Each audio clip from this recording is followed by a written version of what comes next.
Well, guys, do you know America's closest allies in Europe are now speaking out on camera against President Trump? Not quietly behind closed doors, publicly. Italy's own Prime Minister just released a video response against President Trump. First of all, look at this clip, guys. They're all like laughing at him while he walks around like he soiled his pants. Why is he standing like that? What the absolute hell? But to continue, there's another clip of Trump not being able to adjust his seat, and you see Giorgia Meloni in this clip too. She looks over at him right here, and then she kind of just starts smiling because she's like, this can't be real.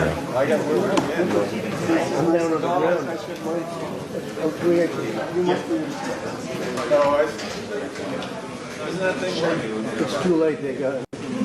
Did you get it up? Oh, you moved the chair? Up at the general's chair. He had Yeah, it is inspired. Then you look at yourself in a picture and you say, what happened? What happened? I have the lowest rate in the whole room.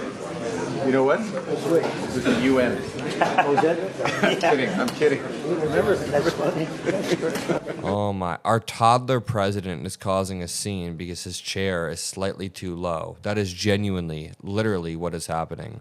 Let me play for you this clip of Trump in Italian media. It's gone through multiple translators. Ministro, come sta? Beh, vi siete It's gone through multiple translators, so let me just read it off for you.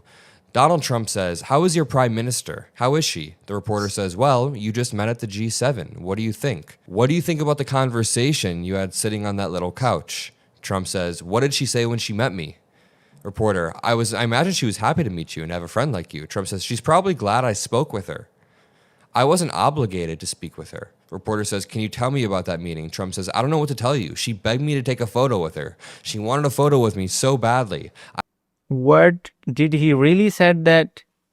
He said this to Italian media in Italy about Italy's own prime minister, someone who has been one of his friendliest allies in all of Europe. And that is not a slip of tongue, actually. That is a choice he made in that interview. I might not have even done it, but I felt sorry for her. I mean, what the absolute hell? Why? Why would you do this? Why would you say this?"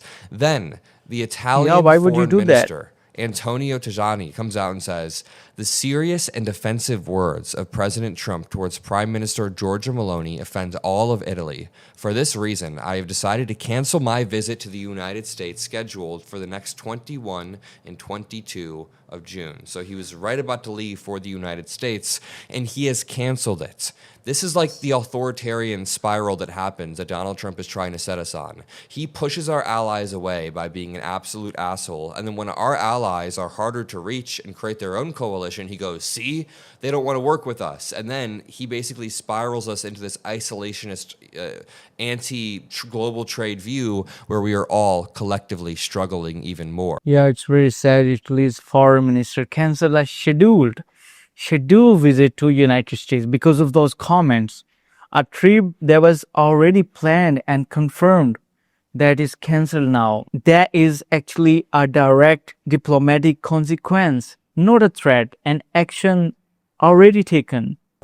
Julia points out Italy's foreign minister cancels his trip to the United States after President Trump reportedly says Prime Minister Giorgia Meloni begged him for a photo at the G7 summit. Ian Bremmer points out the Italian Prime Minister is saying publicly what most U.S. allies have been saying privately for the past year and a half. I want to play for you this video of Giorgia Meloni. She's speaking in Italian, so we found a translated version where there is a voiceover. Let me play for you the voiceover very quickly. Wait, let me tell you, this is one of the most direct statements any allied leader has made about this president on camera.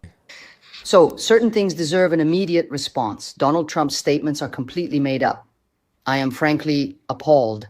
I don't know why the President of the United States behaves this way with his own allies. It's not the first time this has happened, after all. I can only say it's a shame he doesn't show the same determination with the enemies of the West, with the enemies of the United States, with leaders with whom instead he proves to be much more accommodating. But there is one thing he must remember. Italy and I never beg. Damn. That is Italy's prime minister calling out Trump and saying, basically directly saying, he's more pro Russia, pro China, pro Iran than pro America or pro West at the end of the day. If you read between the lines of what she's saying, it's not hard. She's saying, why is he so incredibly accommodating for these enemies of the West, like Russia, literally rolling out the red carpet for Vladimir Putin, literally treating him like a king, and then Donald Trump constantly derides the very allies that have helped protect us. I mean, even with Israel, Trump has approved tens of billions of dollars of weapon sales to Israel and treated them better than any of these European allies. I understand that, like, no country is perfect. The United States' foreign policy hasn't been perfect. Europe and each of their countries' foreign policy has never been perfect, of course. But these are our allies. These are the countries that are in it with us. Yeah, this is exactly what Meloni was pointing at. She used the phrase, he is more accommodating to the enemies of the West, and especially Russia. Of course, but these are our allies. These are the countries that are in it with us and that genuinely care. So let me read this one more time. Meloni says, certain things deserve an immediate response. Donald Trump's statements are completely fabricated. I am frankly appalled. I don't know why the President of the United States behaves this way towards his allies. After all, it's not the first time it happened.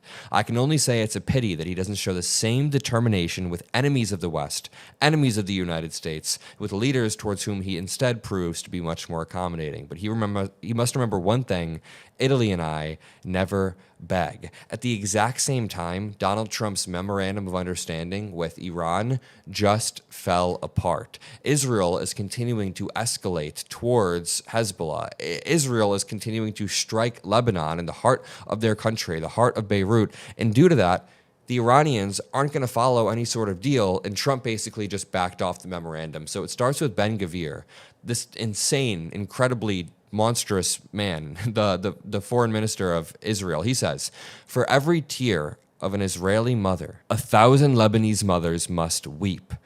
All of Lebanon must burn. With all due respect to the Americans, he says, calling out Trump's deal, Israel must make it clear to the entire world that the blood of our sons and the security of our citizens are not forfeit.